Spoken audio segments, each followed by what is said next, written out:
In this video, I will go through the 10 things that I stopped buying so I can save more money and in turn invest that money and make it work and grow for me. So let's dive in. The first thing that I stopped buying is gonna spark a bit of an outrage, and that is daily takeout coffees. We all know how comforting that latte can be, but spending $5 a day can add up to $1,800 in a year. It might not feel significant on a day-to-day basis, but these small expenses have a cumulative effect in the long run. Instead of frequenting coffee shops, I decided to invest my money in a very good quality coffee machine and started brewing my favorite coffee at home. This change not only slashed my coffee budget in half, but also allowed me to experiment with different beans and flavors, leading to a more personalized experience. Over time, I've practically perfected my brewing process, and now for me it's a daily ritual which I really enjoy going through. Plus, it's very convenient. There's no need to wait in lines during rush hour. Let's move on to number 2, and that is fast fashion. Buying trendy and cheap clothing might seem like a very good idea in the moment,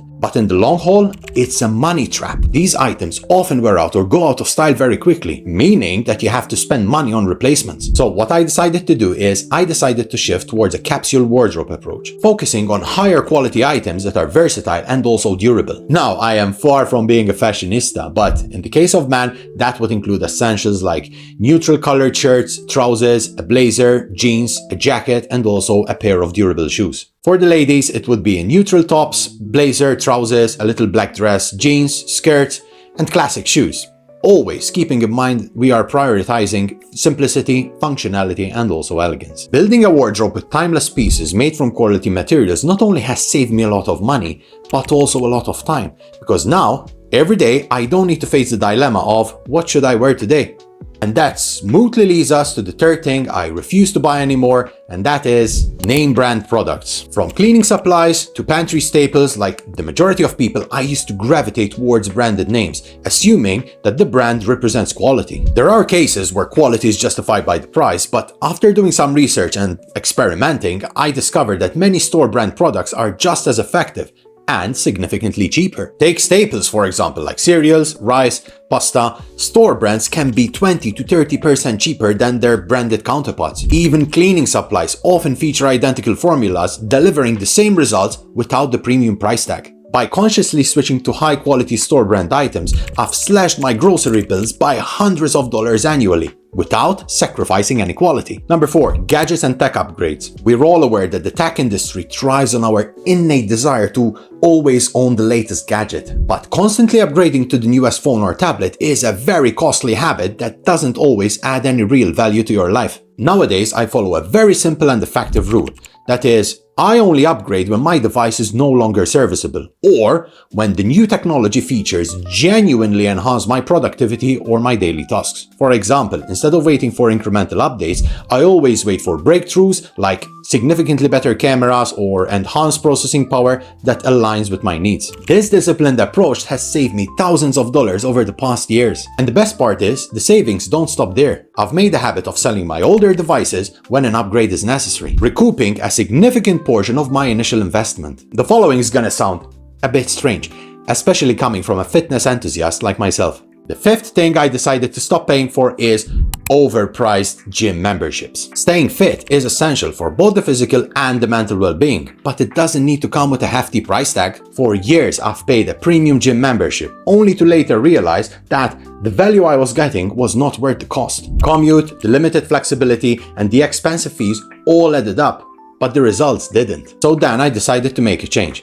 I still go to the gym because I like the environment, but I chose a cheaper and a closer one. Both the machines and the equipment are predominantly the same, so I'm still training because I love it, I love the environment, but I'm also saving money and time. Another option is to embrace home workouts, outdoor runs, free fitness content, which is a very cost-effective and flexible way to stay in shape. This shift can save you over $600 a year whilst giving you the freedom to exercise on your schedule with no extra time wasted commuting. The best part is you'll achieve the same, sometimes even better fitness results. Number 6, unplanned takeout meals. We all know how busy life can get, and takeout eventually becomes a viable option when you're tired or short on time. However, this convenience comes at a cost, with each meal setting you back $15 to $30 or sometimes even more, without you even realizing how much it adds up over the weeks and months. To reclaim control over my food budget and also my health, I decided to opt for meal prepping, and the results have been nothing but transformative. Every Sunday, I dedicate just a couple of hours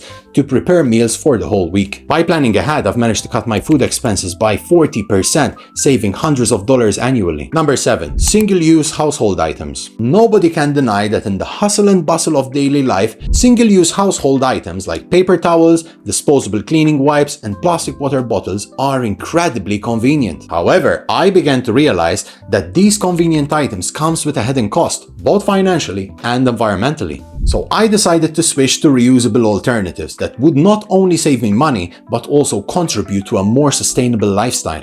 One of the most impactful changes I made was replacing paper towels and disposable wipes with microfiber cloths. In fact, just one set of microfiber cloths can replace dozens of rolls of paper throughout the whole year, significantly cutting down on household expenses. Number 8. Leasing a new car. Now, we all know that leasing a new car every few years might seem appealing, and the idea of always driving the latest model with that fresh vehicle feel is quite enticing. However, I quickly realized that this habit was turning into a significant financial burden. With each lease came high monthly payments, upfront costs, and the never-ending cycle of turning in one car only to start paying for another. Over time, I found out that the money spent on leasing was neither contributing to equity nor ownership, and the costs accumulated way faster than I had anticipated. In search of a more financially responsible alternative, I made the decision to switch to buying reliable used cars. The upfront cost of purchasing a new car was certainly higher than a lease payment, but once the car was paid off, I no longer had the lease fees to worry about. Number 9. Fancy gifts and over-the-top celebrations. We all want to show our loved ones how much we care. And while lavish gifts and extravagant celebrations might feel like the right way to do so, they can also lead to a significant financial burden. I used to spend freely on fancy presents, elaborate dinners, thinking that it's the only way that I could express my affection. However, I quickly realized that the costs added up, and after the occasion passed, the impact of these extravagant gestures often didn't last as long as the financial strain. Instead of focusing on the price tag, I decided to shift my approach to celebrating in a more meaningful and budget-friendly way. For example, I started putting thought and effort into homemade gifts, such as personalized crafts or baked goods, and I also began writing heartfelt handwritten letters, which often carried far more emotional weight than any store-bought item. I also began planning quality time with friends and family, whether it was a weekend outing, a game night, or a cozy evening at home. These gestures of love and connection proved to be just as impactful, even more than the costly prices or lavish celebrations I was focused on. Number 10. Subscriptions I don't use. How many times have you signed up for a subscription, thinking it's a good deal, only to let it slip away in the background, and it's slowly and quietly eating away at your savings? Whether streaming services, digital magazines, or fitness apps, these recurring expenses can silently bleed your wallet dry before you even realize it. Recently, I did a thorough audit of my bank statements and identified all the subscriptions I don't use anymore. The results were quite shocking. I had been paying for services that added little to no value to my life. By canceling them, I saved over $300 a year, and instead of letting that money sit idle, I redirected it into investments, including bonds and also stocks. Now, I approach subscriptions with a totally different mindset. Before signing up for anything new, I always ask myself, will I genuinely use this enough to justify the cost? I would also recommend you to set calendar reminders to reassess any subscriptions every few months, ensuring